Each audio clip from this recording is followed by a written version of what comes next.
Swadika, welcome to Be My Guest. I'm Sandra Han Utsaha. The Association of Southeast Asian Nations, or ASEAN, has 10 member nations, and each nation has its own parliament. But did you know that there is also an ASEAN Interparliamentary Assembly that is known as AIPA for short? Today we're going to speak to the Secretary General of AIPA, Mr. Isra Sunthonwat, about the Assembly. Swadika. Swadika. Kun Isla, thank you so much for joining us on Be My Guest. We're very pleased to have you with us, and we have many questions for you. Please. The first is, tell us what exactly is the ASEAN Interparliamentary Assembly, or AIPA? How did it come to be? What roles does it play, and what are its main functions? Okay, in a nutshell, AIPA, the ASEAN Interparliamentary Assembly, was formed 40 years ago on September 2nd, 1977. Mm-hmm. It was formed amongst the parliamentarians of ASEAN at the time, mm-hmm. to be a forum where ASEAN parliamentarians can talk about ASEAN matters. Mm-hmm. If the executives have their branch, where the leaders, the sultans, the prime ministers, presidents come and talk, and they have the policy of the land, they have the handshake, so on and so forth. We are the legislative branch. Okay. So AIPA started out as being the ASEAN Parliamentarians Meeting, APM, and then it switched to becoming AIPAOn, mm-hmm. the ASEAN Interparliamentary Organization. Mm-hmm. And that was around for 10, 15, almost 20 years. And so for the past 10 years or so, we've become AIPA, which is not only a change in name, but a change in a structure, change in a philosophy okay. of how to do things. Technical matter, when AIPAOn was around, the chair of AIPAOn, which was on a rotational alphabetical order basis, came from the same country as the Secretary General. Mm-hmm. So it was yearly. Okay. So there was no continuity, there was no stability, and there was no concreteness to this all. So they felt that the leaders at the time felt that there should be some concrete, some continuity with this. So they changed from AIPAOn and changed the structure to AIPA. Okay. So now AIPA is different from AIPAOn, even though we consist of the parliamentarians still. There is a permanent secretariat mm-hmm. based in Jakarta. Okay. The Secretary General is rotational, 3-year basis, 3-year term. So there's more continuity there. Mm-hmm. And right now, it's Thailand's turn, mm-hmm. and then it'll be Vietnam after September next year. Mm-hmm.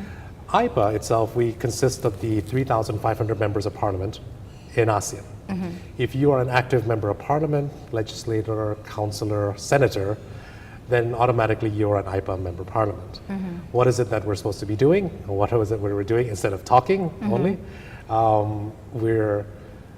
We're supposed to be harmonizing laws okay. within the region about ASEAN matters. We're not talking about writing the same law, but writing the same standards or the same range of standards of laws, because each law has to be amended or promulgated in each parliament itself. Mm-hmm. But one thing that I have to make clear is AIPA is not the ASEAN Parliament. Ah. Okay. People always think, are you the Parliament of ASEAN? Right. No, we're not the Parliament mm-hmm, of ASEAN. That is another structure, another body that I think will take many more lifetimes to come into real life.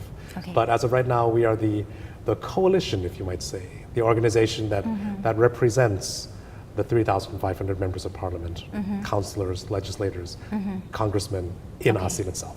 Okay, so does that make you different from the European Council then? We are different from the European Council, the European Parliament in that sense, where our resolutions that come out in AIPA itself are more of suggestions, okay. consultations for governments or government agencies to follow, to not follow, to ignore. It's not binding. If you want to talk about what people always talk about with ASEAN or with AIPA itself is, you should take the European Union, the European Council, the European Commission, the European Parliament, and use that as your example. Mm-hmm. But that is one extreme of the spectrum, mm-hmm. where everything is regulated, everything is in your life and daily life. ASEAN, we're on the other spectrum. where we have total lack of regulation, or as close to total lack of regulation as you might say. We don't have that sense of community, even though we're in a name. We don't have those laws that are binding all of us together. We might have the laws that might link us together. Cambodian's law might link with Thailand's law on border issues, but we don't have that same standard. So we're on different levels to that extent, but is it something that suits ASEAN? I think it suits our way of life because for the past 50 years we don't intervene with one another. It's the ASEAN way. We're not in each other's face. We're in each other's face when we have to be behind closed doors when the microphone is off. But when the microphone is off, you are my best friend. You are my best neighbor. We are one loving community. I can understand in a point where people might think that it's hypocritical, superficial, but it's worked for us. We can't all of a sudden become European. Right. We can't all of a sudden become Western. Our cultures are very different. Our cultures are very different, and we are just different people. And I think whatever works, works. Whatever needs to be fixed, fix it. Okay. So if you had to choose, what would you say have been the most important issues that AIPA has been working on since you took office in 2016, I believe? I started my position in October 2016, and it finishes in September 2019, right? Hopefully in time for an election in Thailand, but we'll talk about that in a different stage. I think the issues that we always talk about in ASEAN, one thing that has to be understood about the AIPA model, if you might say, or ASEAN model, is that everything must be done by consensus. So if we talk about anything that all 10 countries can agree upon, like I was saying before, it's a godsend if you can get that. But it's also a hindrance if you can't. It's always a good excuse to hide behind if you don't want to talk about something. Because a consensus means all 10 countries have to say yes. Even if one country says, maybe, that pretty much means no. Right? But we don't say no. We don't say no. We just say, maybe, or let's go study the issue. But no is understood. Yes, and it's deferred to a different subject. So what we're trying to do, or what I have been trying to do for the past year or so, or closing on to 2 years, is to try to find a topic that we can all rally around and all talk about and all discuss and possibly take action on. And that's what the first subject that we're talking about is the sexual exploitation of children. And then perhaps onto marine debris, conservation, so on and so forth. Okay. And which issue do you think has been the most challenging? Is it the child protection? Child protection, surprisingly, has not been a difficult issue to rally around. Again, it depends on the message that you're telling the parliamentarians or the AIPA members themselves. I think it depends on how much you preach or not. If it sounds too preachy, if it sounds too, we have to do this for the good of the world, for the good of the children, it becomes a little bit tone deaf. But if you say we have to do this for the betterment of ASEAN, the betterment of our pride of ASEAN, for the protection of our children because our assets are being abused by perpetrators. Think of this as your own children in that sense. Surprisingly, it's not been difficult at all. At all. Again, you have to pick and choose your fights. Again, in all honesty, in reality, you have to pick and choose the people that you want to fight by your side. If I talked to a parliamentarian that didn't care about this at all, then you would get stone deaf. But you have to do your homework as well. You have to find the right person that wants to deal with this issue. And once you get that person inside, then that's half of the battle as well. Okay, Kun Isra, we have to take a break now. Sure. Thank you so much. Stay tuned for being my guest. We're speaking with Kun Isra Sunthornwat, the Secretary General of AIPA. Welcome back to Be My Guest. We're sitting here with Mr. Isra Sunthornwat, the Secretary General of the ASEAN Inter-Parliamentary Assembly, a mouthful, or AIPA. And so let's now talk about the commonality between the cultures in ASEAN. For instance, non-confrontation, like you talked about, respect for hierarchy. Does this make work very challenging in AIPA itself? Okay. Or is it a diplomatic advantage, perhaps, when we look at it at a global scale? If we can be brutally honest, right, very blunt here, one of the things that I found in ASEAN itself, not just the ASEAN organization, but ASEAN as a region, and it's a very Thai thing as well, right? We never appreciate what we internally have. If, for example, if a professor from the University of something, Nakhon Phanom, Mukdahan, comes up with a cure for AIDS, scientifically backed, theoretically researched, solid, very solid. The average Thai person, once they hear the news that the cure for AIDS came from Nakhon Phanom University, you know, I can't believe it. You know, I don't really. Yeah, it's hard for them to accept. Right. I understand that. But if that same little university is in Heidelberg, in France, in America, right away it becomes, hey, wow, I accept it right away. There's that feeling of not appreciating what we do have inside. Very true. So if I, as the AIPA Secretariat, or AIPA Secretary General of the ASEAN Inter-Parliamentary Assembly, which is a mouthful, yes, if I come out and start talking to an average ASEAN person, Sandy, Kun Sandy, you must appreciate ASEAN. We're doing this, and you'll say, oh, yeah, okay, thank you very much. And it's human nature. So I find that a losing battle from the very beginning for me to have to try to fight that battle. So what I try to do is try to bring the world to ASEAN, or AIPA to the world. We'll let the world see the potentials of AIPA. Okay. Through the parliamentarians. Link the parliamentarians together, parliaments to parliaments, right? Show ASEAN people that the world is interested. And once the world is interested, then the ASEAN people will say, oh, wow, I don't know if it'll work or not, but it's a much easier, if I say easier, it's a much easier battle than to try to convince the average ASEAN person that, hey, you must appreciate what ASEAN has. So we have to get global acceptance first. Well, not even global. To be even more brutally honest, to get the Western world approval first. To get the Western world approval first, or recognition first, and then get the recognition from Japan, from Korea, from India, from China. And then Thailand will say, Thai people will say, ASEAN people will say, oh yes, I do have this. We do have this. Yes. But until we get the world's attention, the world wanting to be part of this, it's a losing battle. So if you talk about what subject, what challenge, the biggest challenge would be trying to get the average ASEAN person to care about anything related to ASEAN. Is that bleak? It's a reality. And if we can start talking about from reality first, that's fine. I don't know if what I'm doing is going to rectify or change or better the situation, but you know, it's there. It's part of the ASEAN mystique. It's part of the ASEAN way. Diplomacy, yes. Yeah.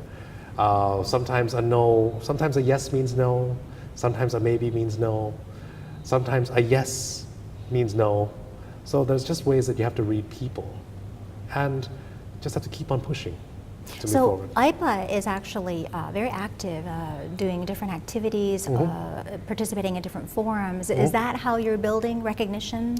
Yes. The most important way is sometimes in advertising, right? Sometimes in advertising you don't have to tell the whole truth. You sell the perception of what you want it to be.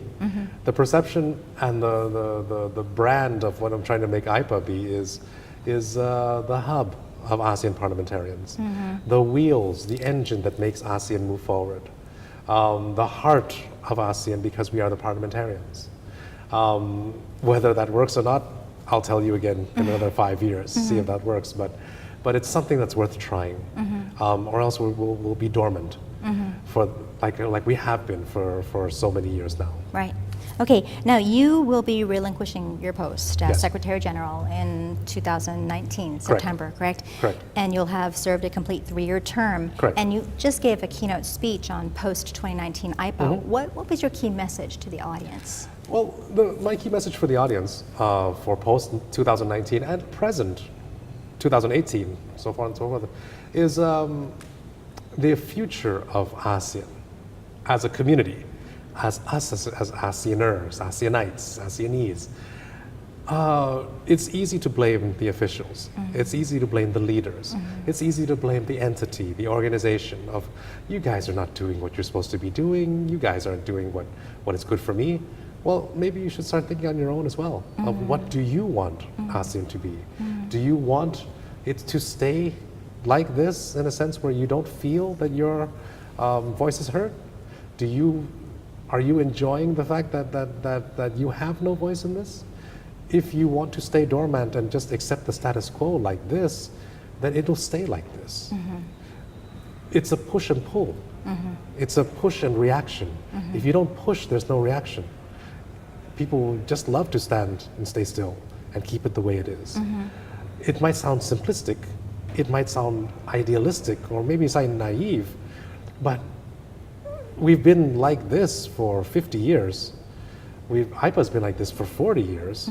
So, if you want to keep it this way, then don't complain, right? If you want to make some changes, make your voice heard. And what we want to try to do in AIPA is to make your voice heard. We want to be the place where your voice can be heard, where you can have your voice. I don't know if that's going to work or not, because it's not just me opening up the vaults or opening up the speakers. You have to speak to the speakers, right? So it's a give and take as well.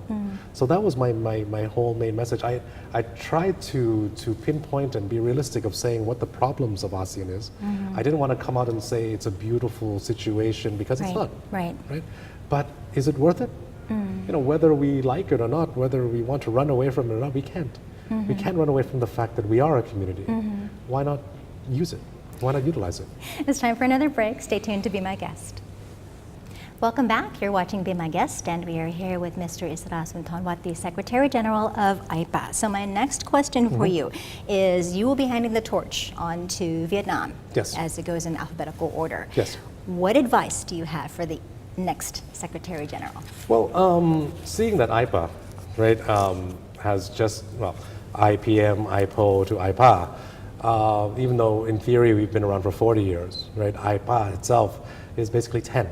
So I'm the 4th Secretary General in AIPA. Okay.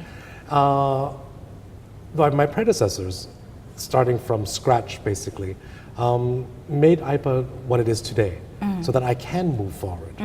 They've shored up the secretariat, the regulations, the manifesto, so on and so forth, so that I don't have to deal too much into structuring a structure or forming a structure. So I was blessed with that in a sense. So it's like a dissertation where you add on to the body of knowledge. So I would say everybody's term added on to what the secretariat is. I would like to think that during my tenure, which is 1 year left, right, would gain more recognition from both the parliamentarians of ASEAN and in ASEAN itself, and also from the world, and hopefully towards the general public, where people might start to feel that this is an organization that I can depend upon. This is an organization where I can voice my opinions, or this is where my voice can be heard, right? Hopefully, the advice that I can give the next Secretary General, him or her, would be to make it what he or she wants to make it. What strengths do we have, right? I would just say take care of the Secretariat, take care of the image that we have, and move forward. Try to move much more forward than than what I've been trying to do or what we have been trying to do in the past. Okay, and during your keynote speech at ASEAN Week here, 1/3 of the audience consists of university students from all over the ASEAN region, and you talked about the model AIPA. Tell us about that. Model AIPA, yes. The model AIPA is a concept that we came up with to try to reach out to and this the way you can picture yourself being old is when you start calling the college people the younger generation, right? To try to reach out to the younger generation in a sense, because they are the true voice. Yes. They're going to be the future. We are the present. They're going to be the future. I want to try to find a way to get the people that are interested in ASEAN a venue to have their voices heard, a venue to have an understanding of what AIPA and ASEAN is, instead of looking at it in the news and saying, this is boring. Oh, this has nothing to do with me. Well, you know, it does have something to do with you if you really want to take the effort to look at it. The model AIPA is a model of what our General Assembly usually is. Our General Assembly is held every September-ish. It's where all the countries get together, all the AIPA countries with our dialogue partners, Canada, US, so on and so forth, come together. We separated it into the plenary session with the opening and so on and so forth. And then we have set it up into political, social, economic, and women's affairs. So each committee has a committee of around 15-ish people and all filled with parliamentarians, lower house, upper house. And they talk about these issues. And then we form together to have resolutions, and we tackle the issues passing by the resolutions. What we're trying to do with the model AIPA is to have this same model for younger university students. So a simulation. A simulation of our General Assembly. This will be our first one. It's starting on the first week of August. For about 3 or 4 days from various universities all over ASEAN. Where will it take place? In Jakarta. In Jakarta, from the 3rd to the 6th to the 9th of August. Let's see how it goes. You know, it doesn't hurt. At least the exposure to AIPA, exposure to ASEAN matters for the younger generation is there. Yeah. Whether they would like it or not, at least they're exposed to it. At least they know firsthand what it is, instead of listening to it in the news, reading about it somewhere else, hearing about it secondhand, thirdhand. See if they get involved. It sounds like it'll make ASEAN more relevant to the younger generations. Hopefully. Do we have to worry about ASEAN in the future? I think for ASEAN in the future, as long as we are still rooted in this present situation that we are in, of my interest before yours, my interest before the group's interest. Okay, think of it like this. For example, when you see the China railway system, it's never China and ASEAN. It's always China-Laos, China-Thai, China-Malaysia, China-Myanmar, but it's never a China-ASEAN thing. It's never let's do something together as one. It's always bilateral.